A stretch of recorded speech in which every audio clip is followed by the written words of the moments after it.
7 macam perkara yang merusak akidah dan keimanan, merusak amal perbuatan yang sudah kita kerjakan, merusak sendi-sendi kehidupan sosial, pendek kata merusak segala hal di dalam kehidupan kita. Jauhilah olehmu 7 macam perkara yang merusak. Yang pertama, asyirku billah, menyekutukan Allah subhanahu wa ta'ala. Agama dimulai dari keyakinan, maka kehancuran agama selalu dimulai dari kehancuran keyakinan, iman atau akidah yang dimiliki oleh seseorang. Dan untuk menghancurkan nilai-nilai iman yang kita miliki ini, orang rasanya tidak akan menghantam kita dengan peluru kendali. Orang tidak akan mengirimkan nuklir ke sini. Orang tidak juga akan mengirimkan satuan militernya ke sini. Untuk menghancurkan nilai-nilai iman, dibanjiri kita dengan paham-paham yang merusak dan mendangkalkan akidah. Baik ia bernama materialisme, baik ia bernama sekularisme, baik ia bernama banjirnya maksiat dan munkarat, baik ia bernama banjirnya peradaban dan kebudayaan yang menghancurkan moral daripada anak-anak kita, sedikit demi sedikit melenturkan dan melunturkan nilai-nilai keimanan kita, untuk kemudian pada waktunya nilai iman itu akan bertukar dan berganti menjadi nilai syirik kepada Allah subhanahu wa ta'ala. Atau pada sisi lain, menjadikan yang selain Allah sebagai tujuan akhir daripada kehidupan kita. Sedangkan kita sama-sama maklum bahwa di dalam pandangan agama Islam, dosa yang tidak berampun, dosa yang terbesar, termasuk dalam kategori bapak moyangnya dosa, tidak lain adalah syirik, yakni menyekutukan Allah subhanahu wa ta'ala. Pola penghancuran iman ini memang berstrategi. Ditawarkan kita kepada paham materialisme, paham kebendaan, di mana otak menempati urutan sebagai ranking pertama, Tuhan jatuh pada urutan kedua. Lalu menyusul kepada paham sekularisme, Allah dipisahkan dari seluruh kegiatan hidup ini, untuk pada gilirannya menjadikan yang selain Allah sebagai tujuan akhir daripada seluruh kegiatan hidup kita. Oleh karenanya, kewajiban menjaga nilai-nilai iman ini merupakan kewajiban yang mulia tetapi berat, tidak hanya untuk kita, tetapi juga bagaimana mewariskannya kepada anak-anak kita, generasi yang akan datang. Orang-orang tua bijaksana yang diceritakan di dalam Al-Quran, kalau sudah berpikir tentang anak-anaknya, pertanyaan yang paling mereka risaukan ialah, ma ta'buduna min ba'di.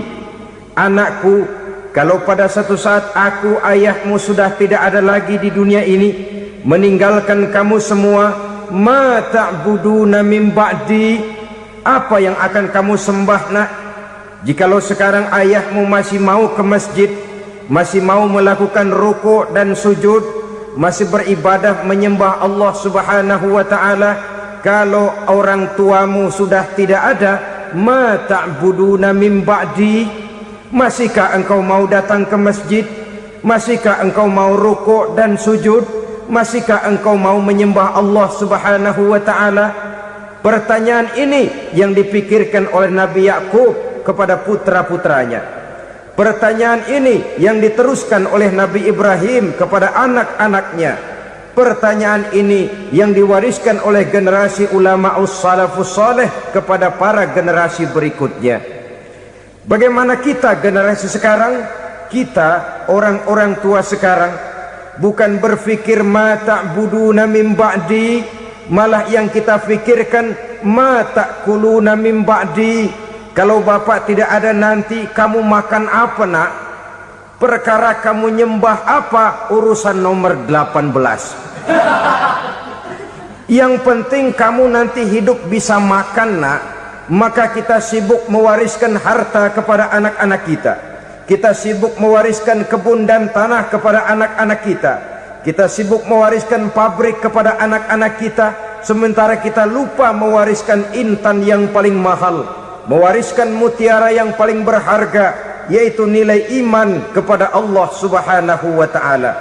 Alangkah baiknya apabila warisan harta, warisan tanah dan kebun, warisan rumah dan pabrik didasari lebih dahulu dengan mewariskan nilai iman kepada Allah Subhanahu wa ta'ala.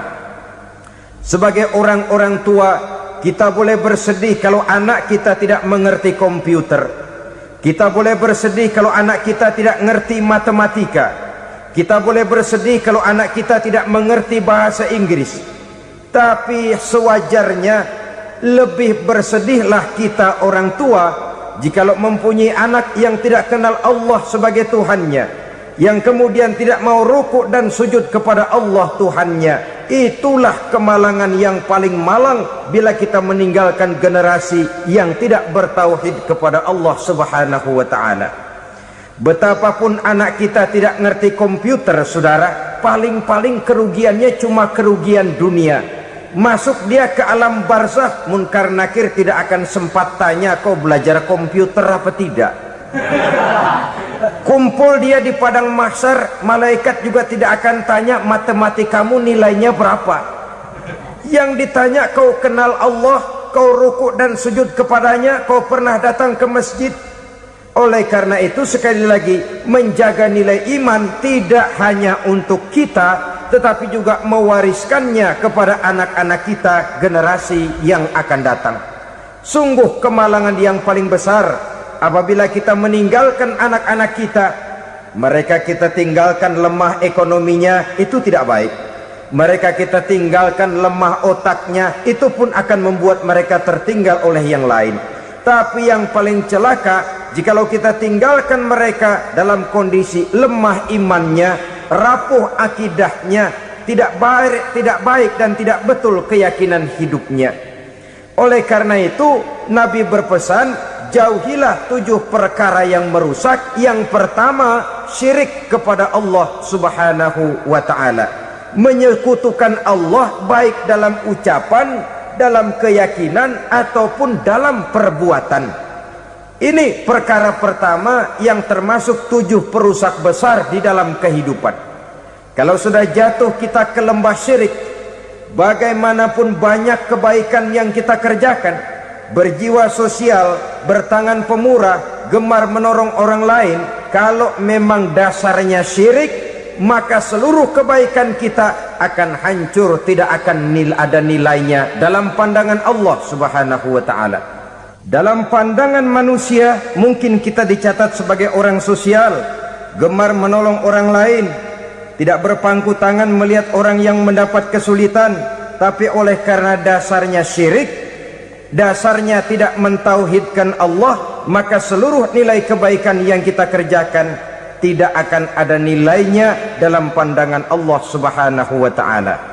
Maka jagalah iman kita, jangan sampai dihinggapi penyakit syirik yang bagaimana kecilnya sekalipun. Sekali lagi, baik syirik dalam bentuk ucapan, syirik dalam bentuk keyakinan, sampai kepada syirik dalam bentuk perbuatan, kita berhindar kepada sifat-sifat yang sedemikian itu. Karena apa? Dalam satu ayat Quran Allah Subhanahu wa ta'ala menjelaskan, innallaha la yaghfiru ayyushraka bih wa yaghfiru ma duna dzalika liman yasha. Allah tidak akan memberi ampun kepada orang-orang yang menyekutukannya, tapi Allah masih mau memberikan ampun kepada dosa-dosa yang selain itu bagi orang-orang yang dikehendakinya. Dosa selain syirik, apabila kita bertaubat, Allah masih mau mengampuni. Tapi kalau sudah jatuh ke tempat syirik, itu sudah dosa yang tidak berampun. Taubatnya tidak lain melepas syirik, kembali kepada tauhid, berkeyakinan bahwa hanya ada Allah Subhanahu wa ta'ala, Tuhan satu-satunya, yang lam yalid walam yulad walam yakul lahu kufuwan ahad. tidak beranak, tidak pula diperanakkan, dan tidak satupun yang dapat menyerupai Tuhan Allah Subhanahu wa ta'ala. Saudara-saudara kaum muslimin rahimakumullah, bahwa kita di zaman sekarang memang tidak menyembah berhala, ya. Bahwa kita tidak berterang-terangan mengatakan Tuhan lebih dari satu, memang. Bahwa kita tidak berkeyakinan Tuhan itu punya anak atau diperanakkan, tentu. Tapi dalam perbuatan dan i'tiqad kita kadang-kadang jatuh tanpa kita sadari ke tempat yang bernama syirik ini. Oleh karenanya, di zaman di mana teknologi makin canggih, di mana kemajuan pembangunan makin menjangkau berbagai aspek kehidupan, diperlukan keseimbangan antara kemajuan fisik material dengan kemajuan mental spiritual. Apabila tidak ada keseimbangan, yang terwujud tentulah kepincangan, yang diawali dengan pincangnya cara kita berpikir, sehingga pada akhirnya akan mengarah kepada pincangnya cara kita berbuat dan bertindak di dalam kehidupan kita. Oleh karena itu Nabi berpesan, jauhilah sifat syirik, karena syirik merupakan dosa yang teramat besar. Ini sifat merusak yang pertama. Yang kedua kata Nabi, wasihra, jauhilah sihir. Sihir ini juga termasuk perkara yang merusak kehidupan. Kita semua sama-sama maklum bahwa sihir sebenarnya bukan persoalan baru. Sejak sebelum datang Islam, sihir itu sudah ada. Di zaman Yunani kuno sihir ada, di zaman Mesir kuno, di zaman Cina kuno, dan yang lain-lain yang serba kuno, sihir itu sudah ada. Bahkan para nabi pun, para rasul yang diutus oleh Allah Subhanahu wa ta'ala, senantiasa berhadapan dengan ahli-ahli sihir untuk menguji kebenaran dari misi yang mereka bawa. Sihir adalah perbuatan di luar kebiasaan yang bisa dikerjakan oleh ahlinya dengan bantuan jin atau setan. Hukum mempelajari sihir adalah haram, mengamalkannya lebih haram lagi. Sebab itu saudara-saudara, sihir merupakan perbuatan merusak yang harus kita jauhi. Ciri-ciri daripada perbuatan sihir, pertama, ia mengandung tipuan, bayangan khayal. Di zaman Nabi Musa misalnya, orang melihat tambang-tambang itu seperti ular. Nabi Musa melayangkan tongkatnya menjadi ular-ular besar yang memakan ular-ular kecil ciptaan tukang-tukang sihir Fir'aun tadi. Lalu sihir bisa terjadi dengan bantuan jin kafir atau setan. Kemudian ciri yang ketiga, sifatnya halus dan tersembunyi. Taruh kata ada seorang ahli sihir yang mempergunakan ayat-ayat Quran sebagai jompa-jampe, sebagai baca-bacaan, itu cuma sekedar kedok. Tujuannya tidak lain menjadikan agama sebagai ketok untuk membenarkan cara yang dimurkai oleh Allah Subhanahu wa ta'ala. Satu hadis yang diriwayatkan oleh Imam Bazar dan Tabrani, Nabi berpesan, laisa minna man tatayyara lahu au takahhana au tukuhhina lahu au sahira lahu. Tidak termasuk ke dalam golonganku, kata Nabi, tidak termasuk umatku. Siapa mereka? Man tatayyara lahu, orang yang bertatoyur. Apa tatoyur itu? Dari kalimat toyaro, artinya terbang. Toir biasa diartikan dengan burung. Tatoyaro percaya kepada suara-suara burung. Man tatoyaro lahu, mempercayai, meyakini dengan benar-benar kepada suara beburungan. Kan suka ada itu, nah bunyi burung tuh, maling liwat. Maling liwat. Burung bunyi, maling liwat. Itu termasuk tatoyaro lahu, percaya kepada suara burung.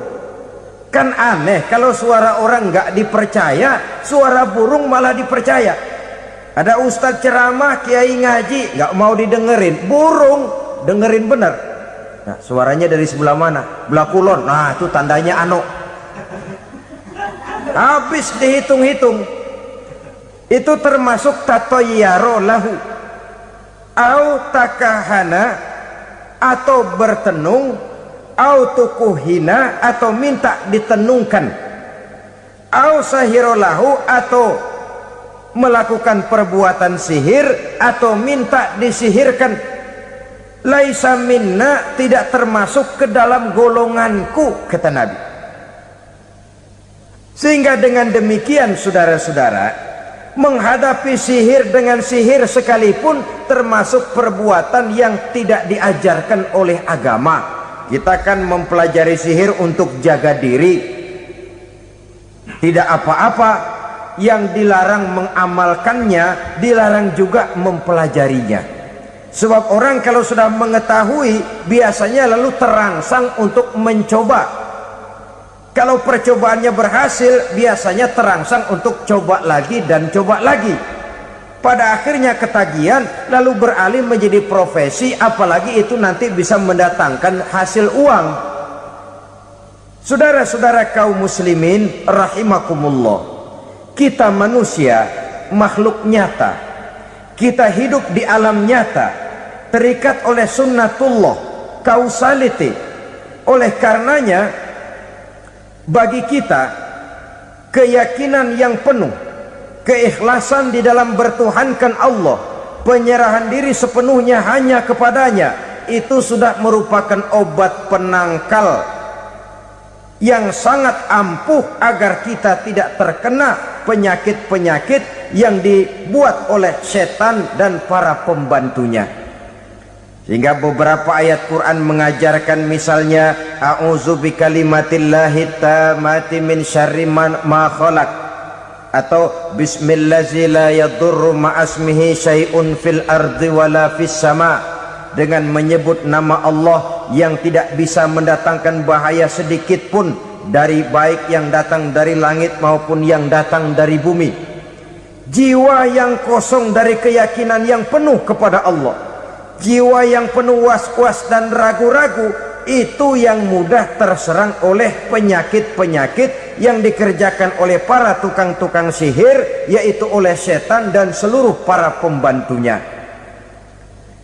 Kemudian hadis kedua yang diriwayatkan oleh Imam Ibnu Hibban, Nabi bersabda, la yadkhulul jannata mudminu khamrin wala mu'minu bisihrin wala qati'u rahmin.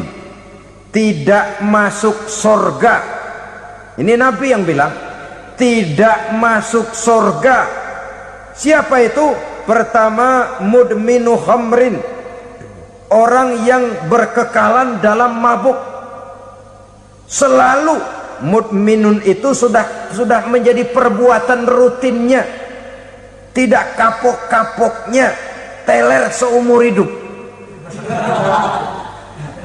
Mudminu khamrin, tidak masuk surga orang yang selalu bermabuk-mabukan. Yang kedua, wala mu'minu bisihrin, orang mukmin tapi main sihir. Ini juga oleh Nabi diperingatkan, tidak akan masuk surga orang mukmin tapi suka main sihir. Wala qati'u rahmin, dan tidak juga orang yang memutuskan silaturahmi. Tiga macam manusia yang diperingatkan Nabi tidak akan masuk surga: orang yang selalu mabuk, orang mukmin yang main sihir, dan orang yang memutuskan silaturahmi. Saudara-saudara kaum muslimin rahimakumullah. Lalu orang berkata, kenapa dilarang kita bersihir? Padahal Rasul sendiri kan punya mukjizat. Nah, kita memang harus membedakan antara mukjizat dengan sihir. Dalam kehidupan agama kita kenal ada yang namanya mukjizat, ada yang namanya karomah, atau keramat biasa diucapkan, ada yang namanya maunah, ada yang namanya irhas, ada juga yang namanya sihir. Kesemuanya ini berbeda, saudara-saudara.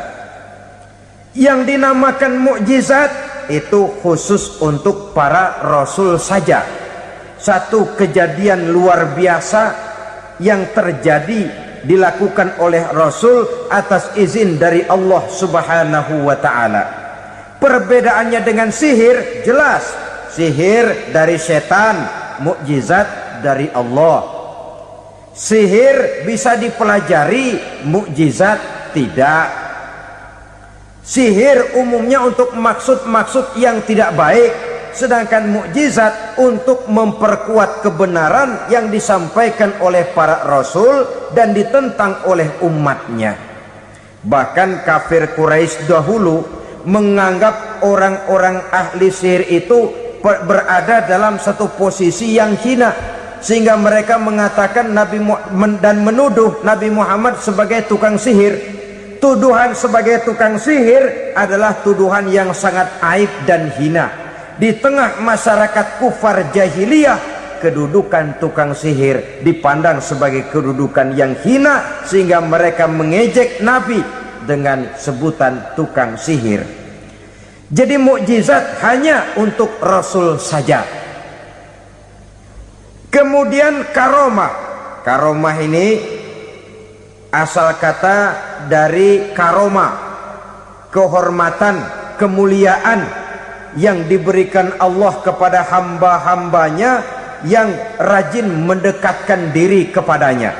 Oleh karena ketekunannya melaksanakan ibadah, Allah memberikan keistimewaan kepada orang itu, yang dengan keistimewaannya dia bisa mengerjakan yang tidak bisa dikerjakan oleh orang lain.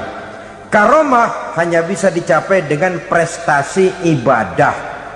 Kalau sihir mau ibadah apa enggak, asal dia belajar, bersatu dan berteman dengan setan, memenuhi persyaratan-persyaratan setan, biasanya lalu bisa. Sedangkan karomah tidak mungkin terwujud tanpa orang mendekatkan diri sedekat-dekatnya kepada Allah Subhanahu wa ta'ala. Maka kita lihat biasanya orang-orang yang punya ilmu sihir, mukanya rata-rata nggak enak dilihat.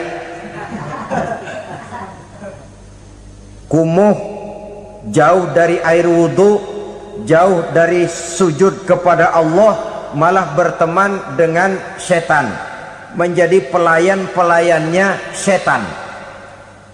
Saudara-saudara, adapun maunah, keistimewaan yang diberikan Allah kepada hamba-hambanya yang belum sampai kepada tingkat wali, tapi orang itu lebih banyak kebaikannya daripada kesalahannya.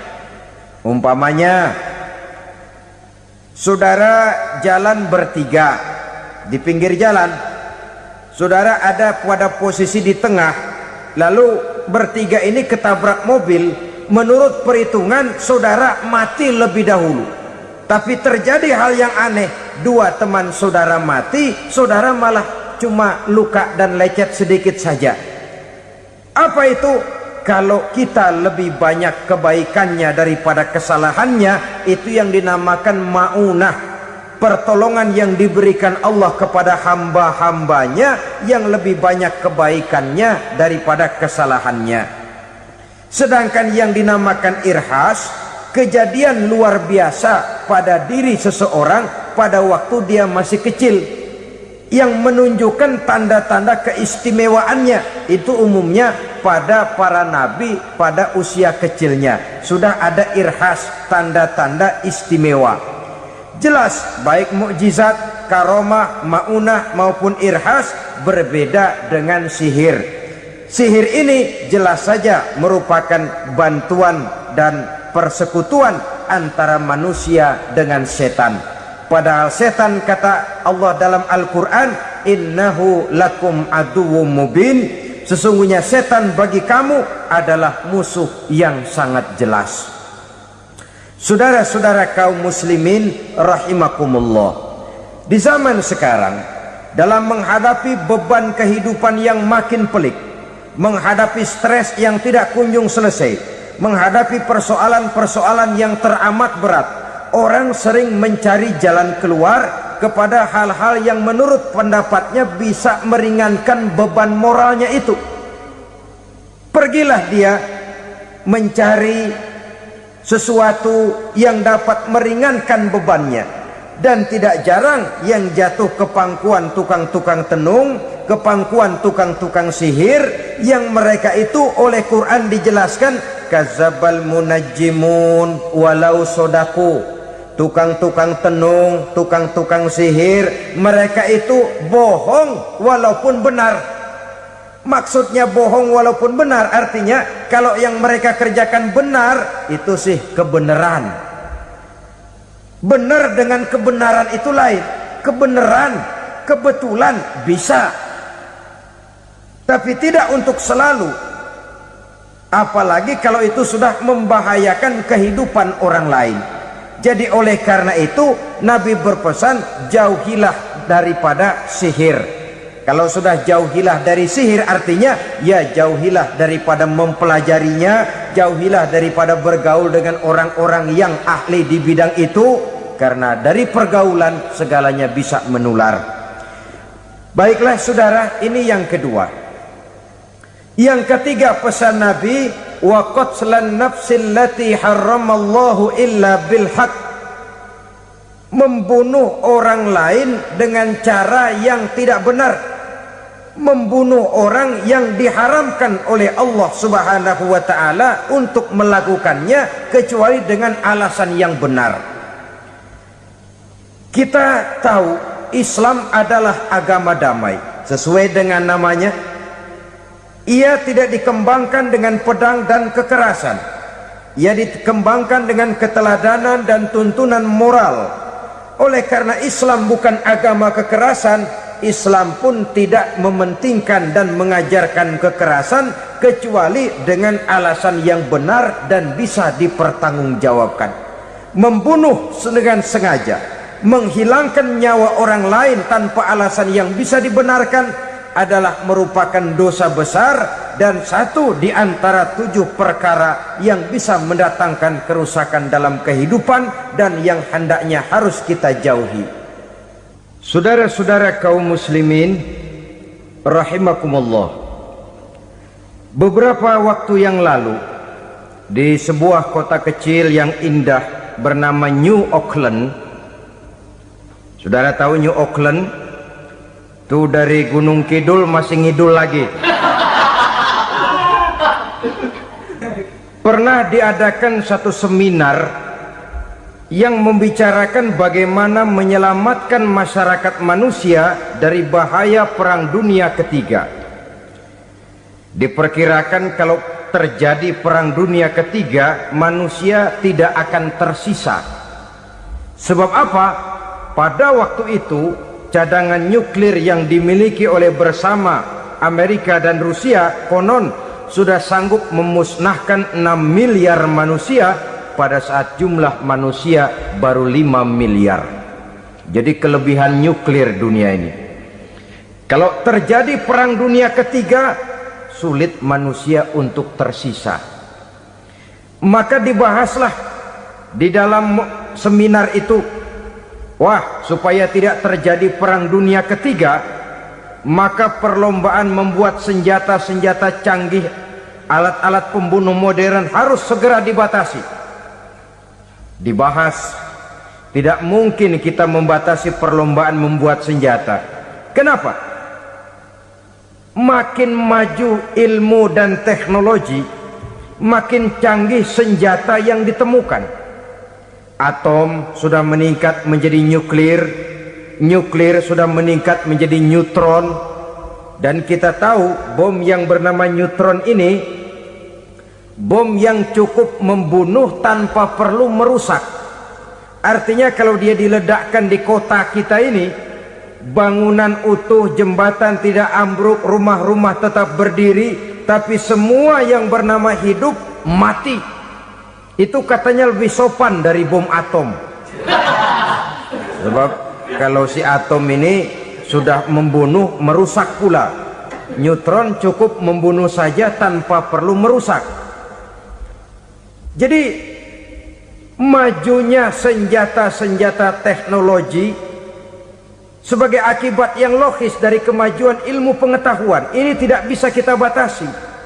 Dan memang sebenarnya yang bahaya bukan senjatanya, tapi manusia yang mengendalikan senjata itu. Mereka kembali kepada prinsip the man behind the gun. Bukan senjatanya yang bahaya, tapi manusia yang mengendalikan senjata itu yang bahaya. Walaupun senjatanya modern, katakanlah model M16 umpamanya, kalau yang mengendalikannya orang beriman, insya Allah aman. Tapi biar megang cuma senapan angin, kalau yang megang orang brutal, ngeri kita deket-deket. Apalagi kalau memang bukan ahlinya menggunakan senjata, bisa ngeker kaki kena jidat.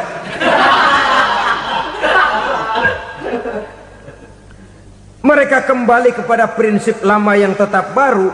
Bukan senjatanya yang harus dibatasi, manusia yang mengendalikan senjata itu yang perlu dibicarakan. Nah, kalau begitu, agar manusia tidak mempergunakan senjata sewenang-wenang, apa yang harus kita lakukan? Ya, manusianya harus bermoral. Ya, tapi moral yang mana? Di dunia ini banyak ajaran tentang moral. Itu pun mudah saja. Di sini kan kita undang saja ahli dari berbagai agama untuk membicarakan konsep perdamaian menurut agamanya masing-masing. Baik, setuju itu? Setuju. Maka tampillah para ahli agama, mereka kembali kepada prinsip moral daripada konsep yang terkandung di dalam ajaran agama untuk menegakkan perdamaian. Mula-mula naiklah ahli dari agama Hindu, dibacakan konsep perdamaian menurut ajaran agama Hindu, bahwa untuk damai manusia harus meninggalkan nafsu keduniaannya, menempuh samsara dan sebagainya untuk mencapai nirwana, menjauhi kemegahan dan kemewahan dunia. Ini lalu dibahas, rasanya juga tidak mungkin ini. Kemudian dari agama Nasrani, bahwa untuk damai manusia harus menciptakan sifat kasih sayang. Kalau ditampar pipi kiri, berikan pipi yang kanan. Kalau diberikan selendang, berikan baju. Nanti orang kasihan, lalu dia tidak akan nampar lagi. Ketika ini dibahas, ternyata rasanya pun tidak mungkin bisa diterima. Karena apa? Di zaman sekarang orang ditampar pipi kiri, dikasih pipi kanan, bukan kasihan, gemes. Damai belum tentu, bonyok udah jelas.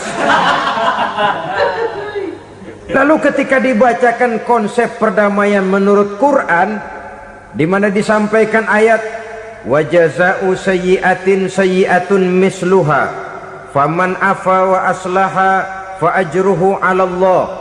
Balasan terhadap satu kejahatan adalah kejahatan yang seimbang, tetapi barang siapa yang memberi maaf dan mencari jalan damai, itulah yang terbaik dan akan mendapat pahala dari Allah Subhanahu wa ta'ala. Kamu tidak salah ditampar pipi kirimu, tampar lagi pipi kirinya sekeras dia menampar pipi kirimu. Nanti orang tidak mau menampar kita karena dia tahu kalau dia tampar kita, dia akan menderita tamparan sekeras dia menampar kita. Akan terjadilah prinsip saling hormat menghormati, tidak saling ganggu, tidak saling usil, tidak saling jahil.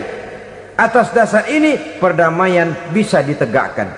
Mereka bisa menerima konsep ini, tapi kemudian seminar ditutup tanpa satu keputusan resmi. Kenapa? Terus terang mereka kagum dengan konsep Islam, tapi sentimen lama terhadap nilai-nilai Islam telah menutup mata mereka untuk menerima kebenaran dari ajaran Al-Quranul Karim. Saudara-saudara kaum muslimin rahimakumullah, kembali kita kepada persoalan pokok. Roh adalah dari Allah, dia akan kembali kepada Allah, milik mutlak dari Allah. Tidak pantas kita merampasnya dari orang lain. Tidak wajar kita menghilangkannya tanpa alasan yang dibenarkan oleh agama. Di zaman sekarang akibat persaingan hidup yang makin tajam, lapangan kerja yang makin sulit, tensi ekonomi yang makin tinggi, atau karena nilai moral yang makin rendah, atau juga karena rapuhnya pegangan orang kepada agama, nyawa rasanya sudah sedemikian murahnya. Berbagai kasus membuat berdiri bulu roma kita. Ada mayit, ada manusia dipotong 6, dicincang macam kambing. Ada yang dipotong 5, ada yang dipotong 13, dikardusin, dibuang ke tempat sampah. Inna lillahi wa inna ilaihi raji'un. Gejala apa ini? Kanibalisme. Manusia sudah demikian sadisnya, manusia sudah sedemikian buasnya, sehingga sesama manusia diperlakukan seperti hewan. Padahal hewan sendiri belum pernah macan makan macan, bagaimanapun buasnya macan. Belum pernah serigala memakan serigala, bagaimanapun brutalnya serigala. Tetapi manusia makan manusia di zaman sekarang kadang jadi kenyataan dalam kehidupan kita. Kadang persoalannya remeh saja, soal uang 200 perak, pisau bicara, nyawa melayang. Soal rokok sebatang, celurit bicara, nyawa melayang. Soal-soal yang sama sekali tidak prinsip, begitu mudah kita menghilangkan nyawa orang lain. Padahal Nabi pernah memperingatkan, apabila dua orang muslim sudah berkelahi dan berbunuh-bunuhan, al-qatil wal maktul finnar, yang membunuh dan yang terbunuh dua-duanya neraka. Sahabat heran, ya Rasul, kalau yang terbunuh, kalau yang membunuh masuk neraka itu sih wajar, tapi yang terbunuh kenapa neraka juga? Beliau menjawab, dua-duanya sudah punya niat untuk saling membunuh. Niatnya itu yang diponten. Yang terbunuh cuman lagi apes aja, keduluan dia. Umpama tidak terbunuh, pasti dia yang akan membunuh. Oleh karenanya al-qatil wal maktul, yang membunuh dan yang dibunuh finnar, dua-duanya masuk ke dalam neraka. Islam menghormati kehidupan, tidak hanya terbatas kepada sesama muslim. Orang-orang yang berlainan agama pun yang mau hidup berukun, damai, berdampingan dengan umat Islam, jiwa mereka, darah mereka dilindungi oleh nilai-nilai Islam yang disebut dengan kafir zimmi ini. Mengganggu mereka sama saja dengan mengganggu aku, kata Nabi. Jadi oleh karena itu, sayangilah sesama. Kehidupan adalah anugerah Allah, bukan wewenang kita untuk mencabutnya dari orang lain, bukan wewenang kita untuk merampas dan menghilangkannya dari orang lain. Apa yang tidak enak terjadi pada diri kita, begitu pula lah apabila terjadi pada diri orang lain. Sehingga Nabi mengatakan, la yu'minu ahadukum hatta yuhibba li akhihi ma yuhibbu li nafsihi.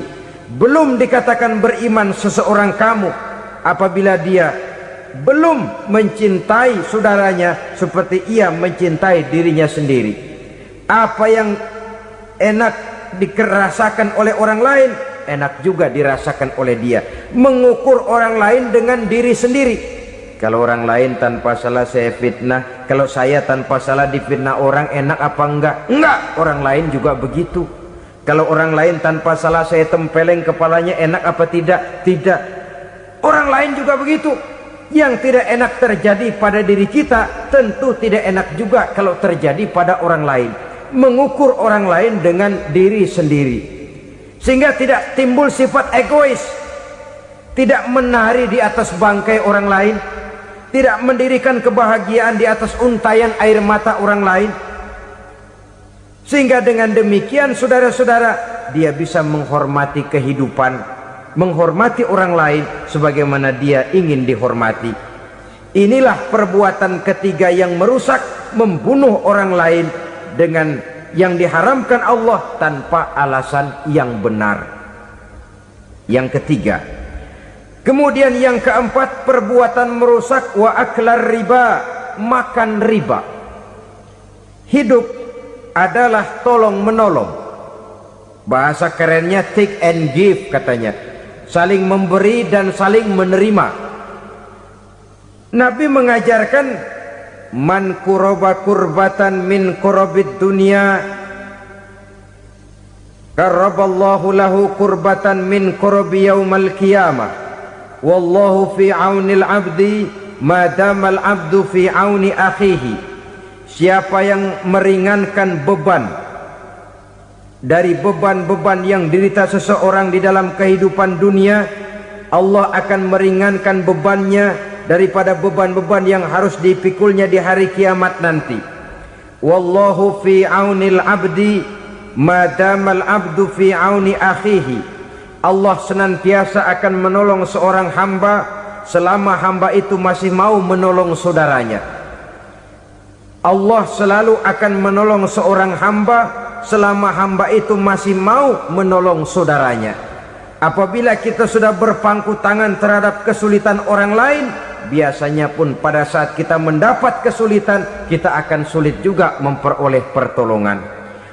Nah, riba alias renten, kedoknya adalah menolong orang, tapi sama juga bulu buntutnya dilepas, palanya dicekek. Menolong orang pada akhirnya menjadi beban bagi seseorang, dan memang mencari orang-orang yang berada dalam posisi kesulitan. Biasanya di daerah-daerah di mana musim paceklik, jadi lapangan kerja sulit, sedangkan urusan perut tidak bisa ditunda. Akhirnya orang terjebak ke dalam rentenir, ke dalam riba, ke dalam renten. Bunga berbunga, sehingga satu saat jumlah bunganya bisa lebih besar dari jumlah pinjaman pokoknya.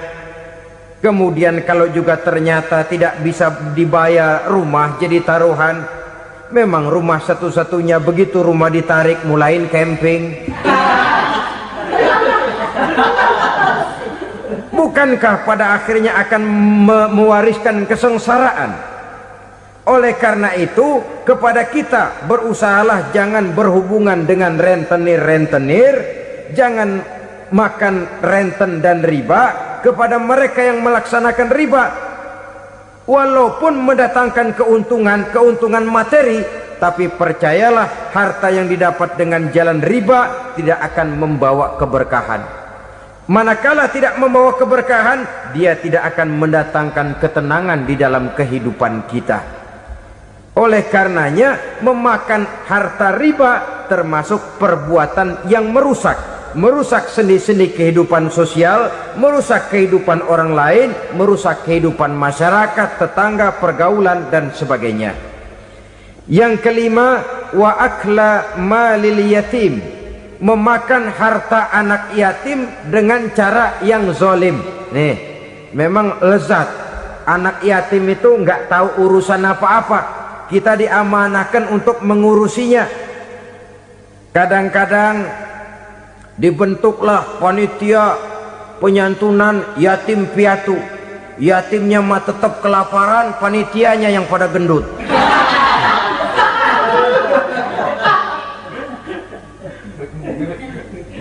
Padahal memakan harta anak yatim termasuk perbuatan dosa besar. Dan menjantuni yatim merupakan perbuatan mulia. Nabi mengatakan, ana wa kafilul yatim kahataini yaumal qiyamah.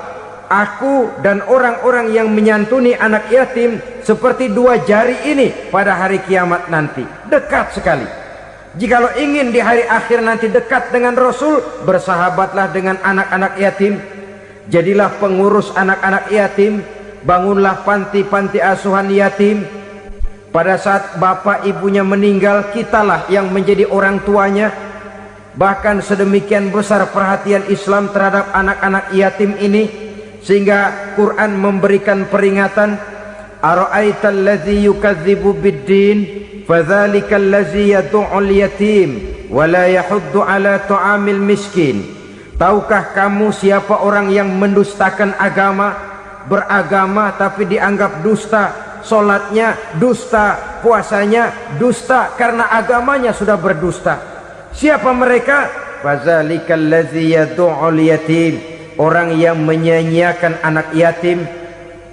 Wala yahuddu ala ta'amil miskin, dan tidak pernah memberi makan kepada orang-orang yang menderita kemiskinan, menyia-nyiakan, meninggalkan anak yatim, termasuk perbuatan yang divonis kita sebagai orang yang mendustakan agama.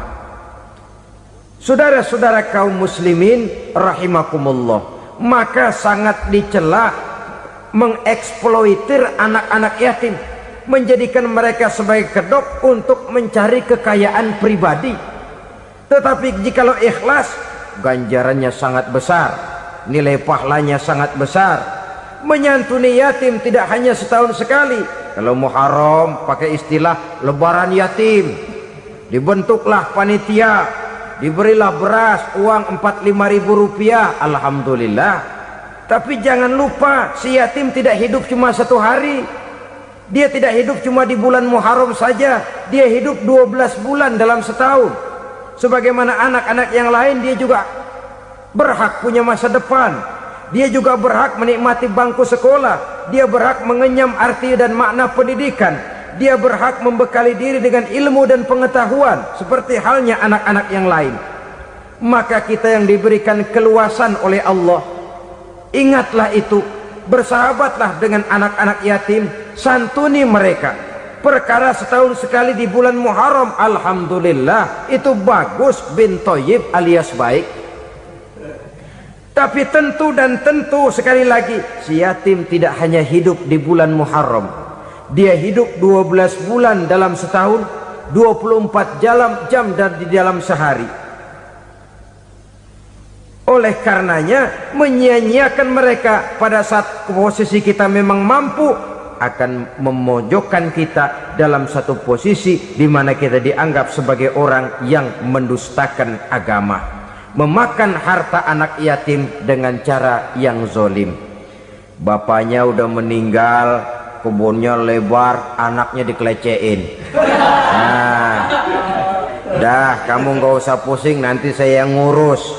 Akhirnya bukan ngurus, nguras.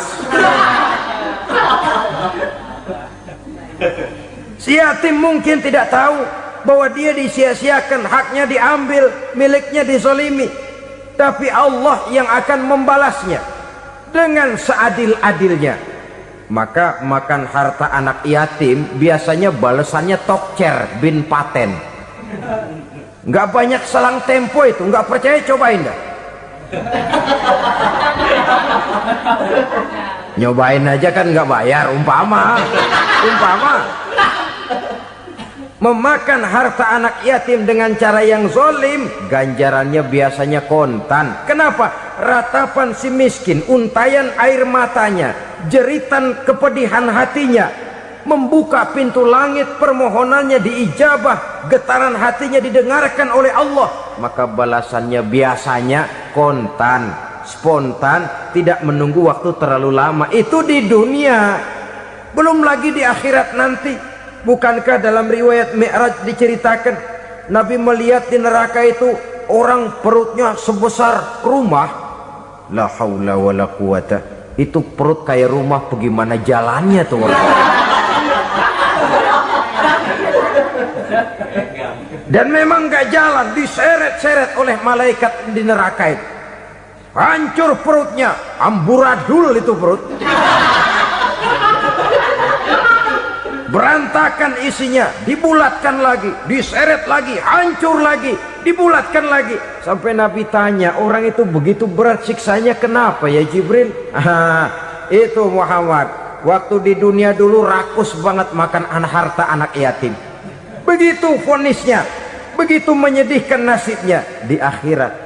Tapi di dunia pun ketidakberkahan itu sudah membayangi kehidupannya.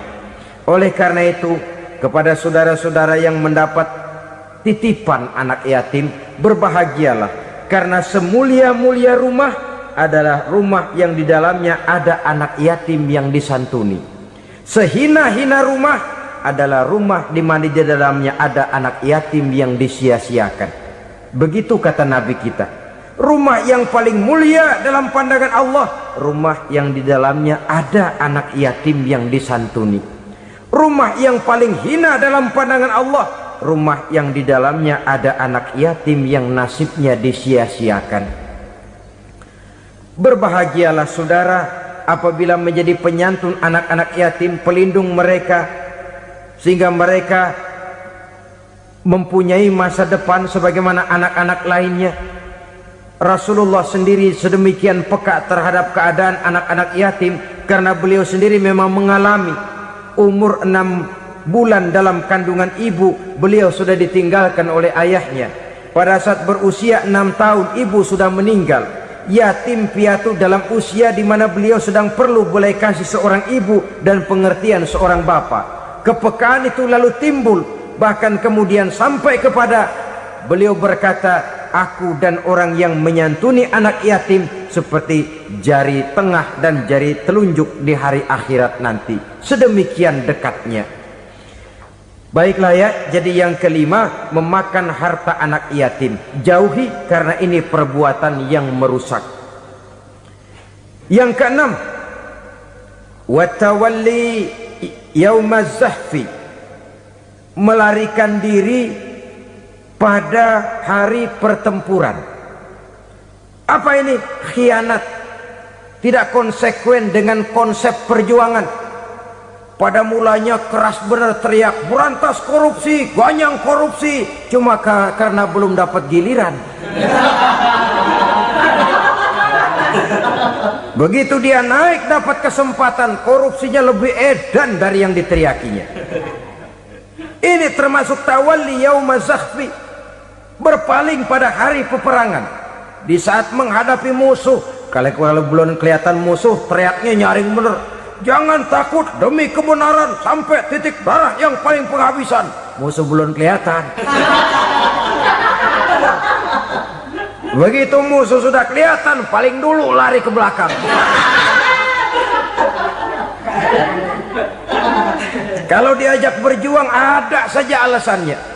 Sehingga Quran memberikan peringatan kepada kita semua. Mengapa kamu ini berat?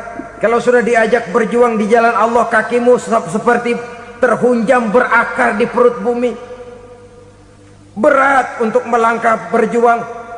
Lari dari pertempuran tidak konsekuen dengan konsepsi perjuangan. Mau enaknya saja dalam kondisi yang sulit lalu berpangku tangan. Ini termasuk ciri munafik yang di dalam Al-Quran disindir dengan bahasa kullama adha'a lahum masyaufi wa iza azlama alaihim qamu. Waktu terang mereka jalan, giliran gelap mereka mandek. Artinya, maksudnya kalau giliran ada untungnya aja rame-rame teriak Islam, tapi begitu diminta berjuang, dituntut berkorban, rame-rame mundur.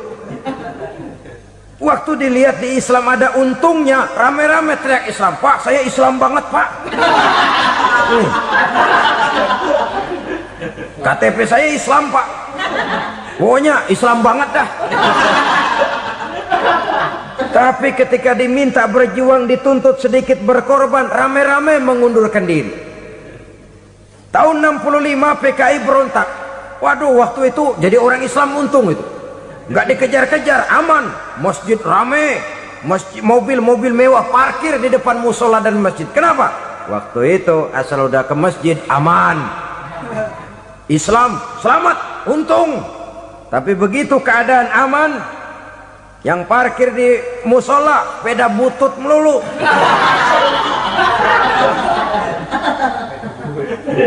Waktu terang mereka jalan, waktu gelap mereka berhenti. Dikala di Islam ada untungnya, baru wah Islam bagus, Islam hebat. Tapi waktu dilihat ada kerugian, jangan bawa-bawa Islam dah.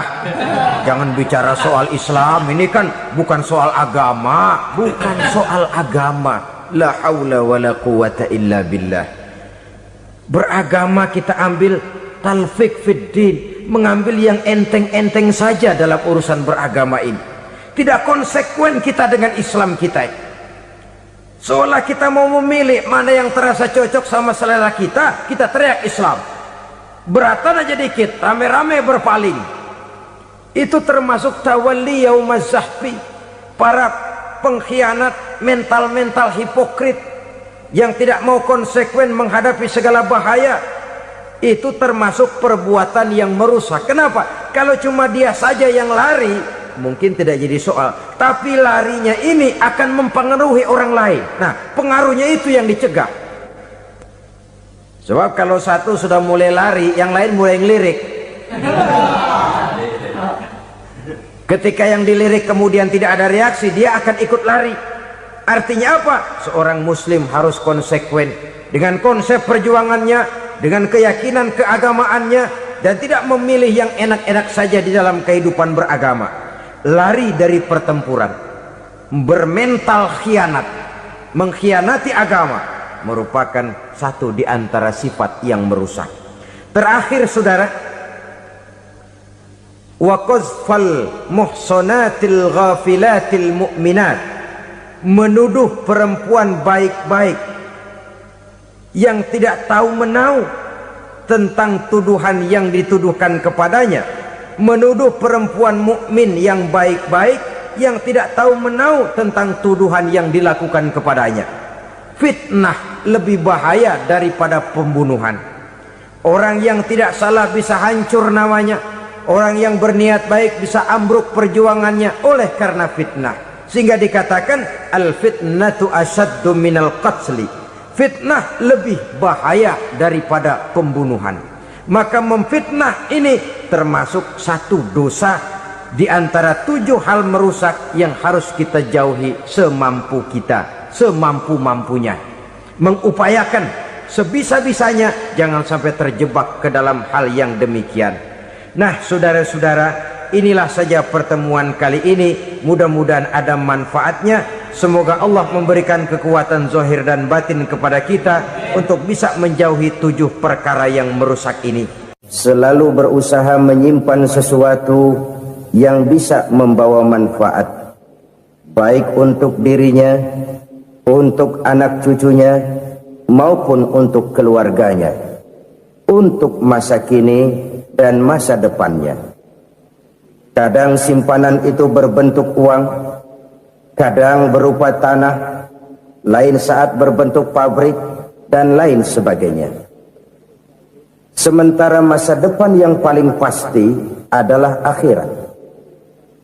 Jika untuk masa depan dunia kita rela memeras keringat, membanting tulang, pergi pagi dan pulang petang, menyimpan uang, menyimpan tanah, menyimpan pabrik, pernahkah kita merenung jika satu saat kiamat datang, kita dibangkitkan dari kubur masing-masing, berdiri di padang mahsyar untuk mempertanggungjawabkan seluruh kegiatan hidup kita di dunia ini, lalu kita akan menuju ke alam akhirat. Sudahkah kita mempunyai simpanan untuk akhirat kita? Pada pertemuan kali ini saya ingin menyampaikan sebuah hadis di mana Rasulullah sallallahu alaihi wasallam bersabda, arba'un min kanzil jannah. Simpanan sorga ada 4 macam. Yang pertama, ikhfa'us sadaqah, menyembunyikan sedekah. Saudara-saudara kaum muslimin, sebagaimana yang kita maklum bahwa Allah Subhanahu wa taala melebihkan sebagian rezeki dari kita terhadap yang lain. Ada yang kaya, ada yang setengah kaya, ada yang miskin, ada yang setengah miskin, dan selanjutnya. Ada yang gajinya kecil tapi penghasilannya gede. Ada yang penghasilannya gede tapi nggak punya gaji. Ada juga yang memang gajinya gede dan penghasilannya gede. Kelebihan rezeki merupakan sunnatullah dan tidak harus membuat kita merasa lebih dari yang lain. Bahkan sebaliknya, kelebihan itu harus membuat kita ringan tangan untuk menolong mereka yang memang memerlukan pertolongan. Kalau saudara diberikan ilmu, maka pertanyaan akhirat cuma satu: ilmumu kau amalkan untuk apa? Kalau saudara diberikan umur yang panjang, pengadilan akhirat juga bertanya satu: umurmu kau habiskan di mana?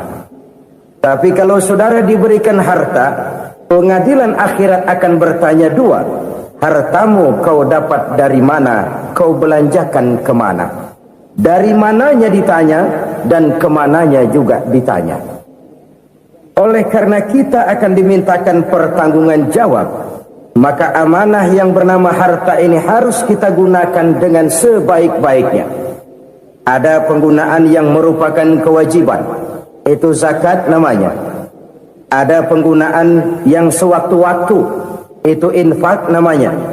Ada yang lebih sewaktu-waktu lagi, dan itu sedekah namanya. Zakat dia terikat oleh haul dan nisab, oleh putaran batas waktu dan ukuran dari harta itu sendiri. Sedangkan infak terikat oleh situasi dan kondisi perekonomian seseorang. Sedangkan sedekah tidak terikat dengan apapun. Dalam kondisi seperti apapun kita bisa melakukan sedekah dengan yang terkecil sekalipun. Sampai-sampai Rasulullah sallallahu alaihi wasallam mengajarkan, la tahqiranna minal ma'rufi syai'an walau an talqa akhaka biwajhin talik. Atau ada hadis, tabassumuka fi wajhi akhika laka sedekah. Senyumanmu kepada temanmu adalah sedekah. Jadi untuk melakukan sedekah tidak harus dalam berbentuk uang. Dengan ilmu kita bisa sedekah. Dengan tenaga kita bisa bersedekah, dengan pikiran kita bisa bersedekah, bahkan senyum kepada teman itu pun sedekah. Jadi kalau sedekah dengan uang memang belum punya uang, nyengir aja banyakin. Itu asal pada tempatnya, jangan lalu ketemu tiang listrik cengengesan. Tentu tidak pada tempatnya dan tidak wajar. Nah, sedekah yang paling dicintai Allah adalah sedekah yang disembunyikan. Artinya jauh dari sifat riya. Kan kadang-kadang ada orang sedekah itu disebutkan namanya. Apa tidak bagus? Kalau memang niatnya ikhlas, ya bagus-bagus saja. Untuk memberikan sugesti kepada yang lain. Di Fulan bin Fulan nyumbang sekian, diumumkan. Boleh kalau niatnya untuk memberikan rangsangan kepada yang lain supaya dia menyumbang lebih besar dari orang tadi. Tapi kalau itu mendatangkan riya, maka sedekah yang paling dicintai Allah adalah sedekah yang disembunyikan. Tangan kiri saja tidak tahu apa yang diberikan oleh tangan kanan. Sedekah yang dilakukan dengan ikhlas akan merupakan perbendaharaan surga. Tersembunyi dari pandangan orang lain, tidak seorang pun tahu. Karena memang sikap yang baik adalah melupakan kebaikan dan mengingat kesalahan. Itu salah satu ciri orang bahagia. Orang yang selalu mengingat kesalahannya dan berusaha melupakan segala kebaikannya. Kalau dia akan ada kebaikan, dia tidak bisa ikut, dia merasa rugi karena dia merasa belum pernah berbuat baik. Tapi kalau akan melakukan kesalahan baru, dia ingat kesalahan yang sudah-sudah, sehingga terhalang baginya untuk melakukan satu kesalahan baru. Demikianlah saudara-saudara, bahwa Allah melebihkan rizki sebagian kita dari yang lain, agar terjadi tolong-menolong dalam kehidupan ini. Jadi kesenjangan yang nature, kesenjangan yang alami, itu sunnatullah. Ada yang kaya, ada yang miskin, ada yang kelas menengah. Nah, kenapa lalu sekarang kita berusaha mengentaskan kemiskinan? Oleh karena adanya kesenjangan struktural. Kalau yang kaya bisa semakin kaya, kenapa yang miskin tidak bisa naik jadi ikut sedikit kaya? Sebab pada dasarnya Islam adalah agama yang sejak turunnya sudah berupaya memerangi kemiskinan. Bahkan dikatakan kemiskinan itu mendekatkan kepada kekufuran. Orang kalau miskin udah dekat banget sama kafir. Gampang menjadi kafir. Berapa banyak saudara-saudara kita yang oleh karena soal perut, oleh karena soal materi, terpaksa meninggalkan dan menanggalkan akidahnya. Menjual petunjuk yang diberikan Allah dengan kesenangan dunia yang cuma sebentar ini. Na'udzubillah, thumma na'udzubillah. Jadi makin kita sembunyikan satu sedekah, semakin banyak perbendaharaan kita di surga. Sedekah yang paling dicintai Allah adalah sedekah yang disembunyikan. Malahan ada seorang sufi, dia punya kebiasaan kalau pergi sholat Jumat dia bawa uang, itu uang dia taruh di bawah tikar masjid. Dia niat sedekah kepada siapa saja yang nemuin itu duit. Maksudnya apa? Supaya yang nemuin nggak tahu siapa yang punya duit. Demikian dia saking ingin menyembunyikan sedekahnya. Karena sifat ria itu bisa memakan amal kita sendiri. Ria itu termasuk menyebut-nyebut kebaikan kita. Orang yang suka nepuk dada, sedikit-sedikit ngitungnya kalau nggak gua. Oh, kalau nggak gua tuh yang belas itu kalau nggak gua. Iya, kalau nggak lu kenapa emang? Orang yang suka menepuk jasa, biasanya memang begitu, saudara-saudara. Kalau perang lagi berkecamuk, orang nggak sempat ngaku jadi pahlawan. Tapi begitu perang selesai, yang kagak kenal bedil ngaku pahlawan, mas. Itu sesuatu yang biasa. Oleh karenanya, orang-orang yang ikhlas dalam bersedekah, disembunyikannya sedekah itu, Allah cinta betul. Malahan ada hadis memberikan jaminan, inna shadaqatal mar'il muslimi tazidu fil umri wa tadfa'u mitatas su'i. Sesungguhnya sedekahnya seorang mukmin tazidu fil umri, bisa menambah umur panjang. Wa tadfa'u mitatas su'i, dan menyelamatkan manusia dari mati secara su'ul khatimah. Jadi siapa yang kepengen panjang umur, banyaklah sedekah. Yang bosan hidup, pelit terus. Sedekah menambah panjang umur dan menyelamatkan manusia dari mati secara su'ul khatimah. Pak, katanya umur itu nggak bisa ditambah, nggak bisa dikurangin. Kapan? Kalau ajal sudah datang. Wa idza jaa ajaluhum la yastakhiruna sa'atan wa la yastakdimun. Kalau ajal datang tidak bisa dimajukan, tidak bisa dimundurkan. Itu kalau ajal sudah datang. Tidak bisa lagi umur ditambah dikurangi, sudah datang. Tapi kalau belum datang, itu kan haknya Allah. Mau ditambah, mau dikurangi, hak prerogatif Allah. Sebagai pencipta manusia, Allah maha kuasa dan maha mampu. Sedekah ini menambah panjang umur dan menyelamatkan manusia dari mati secara su'ul khatimah. Orang mati kan sama ya, kondisinya mati, nggak nafas. Tapi hakikat mati kan lain-lain.